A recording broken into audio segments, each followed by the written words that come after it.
یہ پوچھتی ہیں کہ قرآن مجید کی کسی نص یا آیت کے مقابلے میں کسی سائنسی انکشاف یا ہماری علمی رائے کی کیا اہمیت ہے، جب قرآن مجید نے دو جگہ پہ واضح کر دیا ہے کہ مطلقہ عورت کی عدت 3 قروء اور جس کا شوہر وفات پا جائے وہاں پر اس کو 4 مہینے گزارنے ہیں، تو پھر آپ نے یہ جو عدت کی علت متعین کی ہے اس کی نصوص کی موجودگی میں کیا حیثیت؟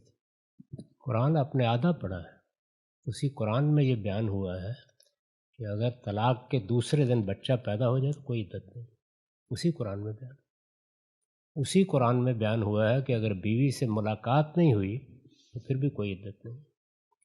پورا قرآن پڑھیے، پورے قرآن کو سامنے رکھ کر علم کی دنیا میں کسی چیز کی حقیقت یا علت متعین کی جاتی ہے، اور یہ ضروری ہوتا ہے۔ اگر حقیقت اور علت متعین نہ کی جائے تو حکم آگے نہیں بڑھ سکتا، اس کا تعدیہ نہیں ہو سکتا، وہ دوسروں تک نہیں پہنچ سکتا۔ تو اس لیے یہ تو ہمارے ہاں مانا جاتا ہے علم میں کہ الاحکام بالعلل، یعنی جتنے بھی اللہ کے احکام ہیں وہ سب کسی حقیقت پر مبنی ہوتے ہیں۔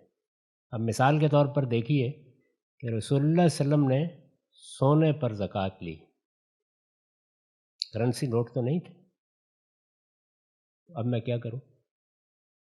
فرمائیے، حقیقت کو سامنے رکھوں یا سونے پر ہی زکوٰۃ لگاؤں؟ تو یہ دین کا کوئی اچھا فہم نہیں۔ سارے احکام حقیقت پر مبنی ہوتے ہیں۔